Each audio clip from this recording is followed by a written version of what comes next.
La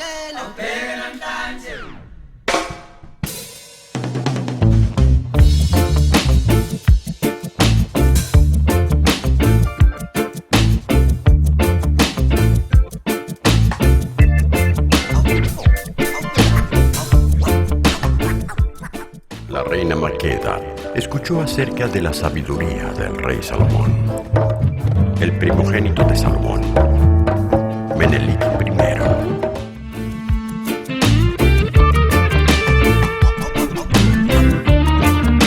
Al Rastafari, bajo el nombre de Haile Selassie, Negus Nagasta, rey de reyes, señor de señores, león conquistador de la tribu de Judá.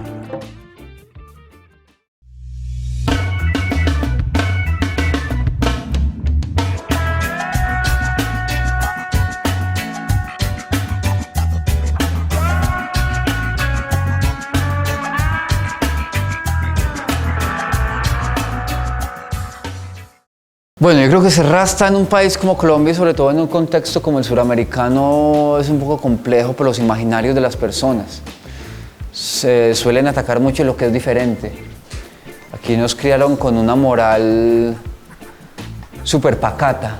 Nos enseñaron a temer a lo diferente, pero no admitir que le tememos y a tratar de indagar y aprender de eso, sino atacarlo per se, sin darnos cuenta de lo que hay más allá de lo que se ve.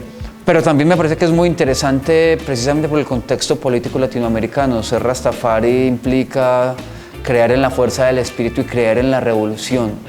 Creer en que es posible desarrollar el continente y en este caso el país de una manera más lógica y más incluyente, un país que sea realmente pluralista y para todos.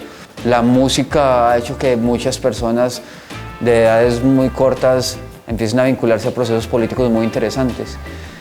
Yo creo que esa es una herramienta bastante valiosa del rastafarismo y de muchas otras subculturas en general. Las ganas de cambiar el mundo, eso lo hace muy valioso y un contexto como el nuestro lo necesita bastante. Por eso el Rasta te canta esta canción, apágate fuerza y que sigas firme y que de tus sueños seas conquistador y que no andes perdido en medio de tanta confusión. Te necesitamos para crear revolución.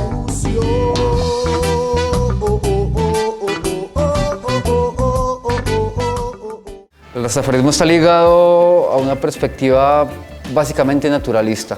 La mayoría de rastafaris son vegetarianos porque consideran que comer otro ser vivo es atentar contra la vida misma, que sería como atentar contra la esencia propia del ser humano. Hay algunas vertientes del rastafarismo que tienen un componente religioso muy importante. El libro de Ezequiel, por ejemplo, es uno de los libros de la Biblia, es un libro bastante importante a nivel espiritual para algunas de las vertientes del rastafarismo. No podemos seguir interpretando el rastafarismo radical que existía hace unos años porque el contexto político, el contexto filosófico y espiritual actual en el mundo es muy diferente al que existía en aquellos tiempos. Y todo lo que sucede con el ser humano es completamente dinámico, es el contexto el que está estipulando los parámetros de acción y de pensamiento de las personas. Entonces el rastafarismo ha mutado bastante en cuanto a su esencia filosófica, pero sigue teniendo una alta dosis de espiritualidad y una alta dosis de naturalismo, de respeto por la vida. Fiesta rasta, voy a soltarme los tres. Dance con music y pezones in the air. Fiesta rasta, estoy atrapado en tu red. Voy a volver mi cuerpo para hacerte comprender que yo he venido aquí para sentirme libre, que no quiero problemas, no quiero malos rollos. Bueno, existe cierto simbolismo o cierto orden icónico que está muy relacionado con el rastafarismo. Uno de los elementos más notorios pues, es el pelo. Los dreadlocks, se llaman dreadlocks, que son una representación básicamente de la melena del león de Sion. Sion es un monte sagrado para los católicos, lo es para los judíos, es como la representación de la tierra prometida, para los rastafaris también lo es. Es la representación de la tierra prometida y el león sagrado de Sion es ese símbolo como de la fuerza del espíritu, de la fuerza de la lucha del espíritu contra el mal.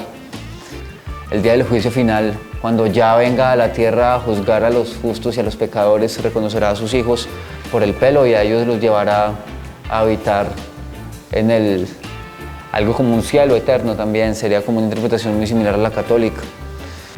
Pero se convirtió también en un icono de la moda, entonces no todo el que tiene dreadlocks es rasta. Y no todo el que es rasta tiene dreadlocks. Son cosas que se asocian pero no van íntimamente ligadas. Una persona puede tener dreadlocks y no ser rastafari, no ser practicante a nivel ni filosófico ni espiritual de la doctrina rastafari. Hay otro simbolismo que tiene que ver con los colores. Tiene una representación como muy básica y es el negro representa el color de piel del pueblo rastafari originario, que era pueblo negro africano. El verde representa el color de la marihuana, que es una planta sagrada para los rastas, es como la planta o el canal de comunión entre ella y sus hijos. Es lo que nos permite entrar en un estado meditativo y de pureza espiritual, que nos permite tomar las cosas más calmados, meditar, estar un poco tranquilos. El rojo simboliza el color rojo de los ojos al fumar ganja. El amarillo representa la luz del sol, que pues siempre dominó la geografía africana y la geografía de las Antillas, donde habitan muchos rastafaris también, en Jamaica y otros lugares en las Antillas. Pero en realidad no tiene, este orden icónico no tiene que ver con la bandera de Jamaica porque el rastafarismo no nació en Jamaica. Se populariza en Jamaica con la música de Bob Marley, eso hace como que el rastafarismo llegue al mundo, pues al mainstream y todo el mundo lo conozca. Pero el rastafarismo existía mucho antes. Marley fue solo un embajador, pero el rastafarismo existía muchísimo antes. Play some music, reggae music, root rock reggae, just a reggae music, root rock reggae, just a reggae music. Somos humanos, como cualquiera, ¿cierto? Nos cubren los mismos derechos civiles, los mismos derechos políticos, pero si hay cierto andamiaje legal que es discriminatorio con nuestra condición cultural. Pongo el ejemplo más claro de todos. En Colombia se permite la libertad de culto desde la Constitución de 1991. Antes, en la Constitución de 1886, Colombia era un país católico apostólico romano. El que no fuera católico apostólico romano podía llegar a caer a la cárcel por estar cometiendo actos en contra de la fe del Estado. Pero después de una lucha política se logró que en este país se respete la libertad de culto. Pero esa libertad de culto también se queda solo en el papel porque no se respetan algunos espacios rituales profundos de algunas culturas. Para los rastafaris la marihuana es algo fundamental a la hora de su comunión, pero no podemos consumir marihuana porque es ilegal. Pero un católico puede comulgar. Otros aspectos que tienen que ver mucho como con esa forma de relacionarnos con la sociedad, que también generan como mucha displicencia a veces de las personas hacia nosotros, es el hecho de que tengamos el pelo como lo tenemos. Conseguir trabajo, por ejemplo.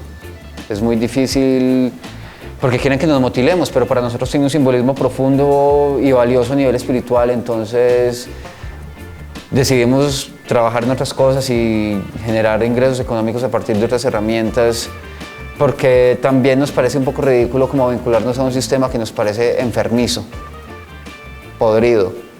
Here's this man, y voy pelea con mi imaginación. Yo voy luchando de la manera más sincera, doy pelea. Encontramos herramientas muy valiosas para comunicarnos con el mundo a través de la música, que es como el lenguaje universal, básicamente. El rastafarismo está muy vinculado con el reggae, pero no tiene que ver solo con el reggae. Hay personas que tocan salsa, hay personas que aman hacer música clásica y son rastafaris. La música en general, como lenguaje universal. La literatura también permite de una u otra manera encontrar espacios de comunicación con otras personas.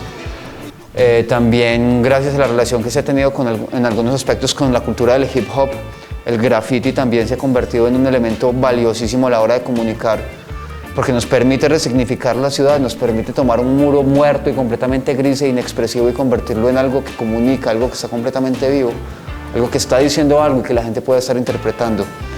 A nivel expresivo, el rastafarismo está muy ligado con el arte en todas sus expresiones.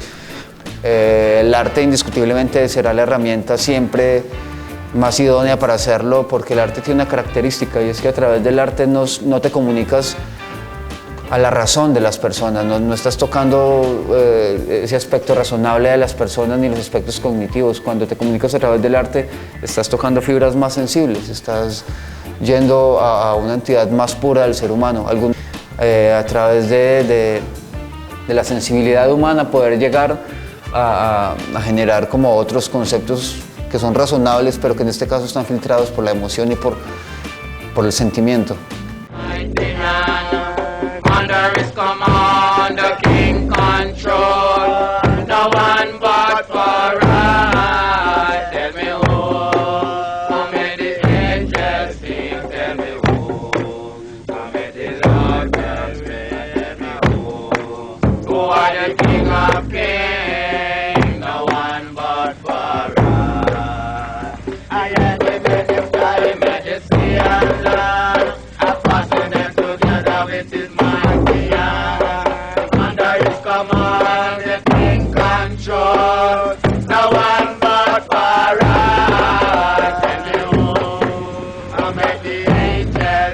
Tell me who.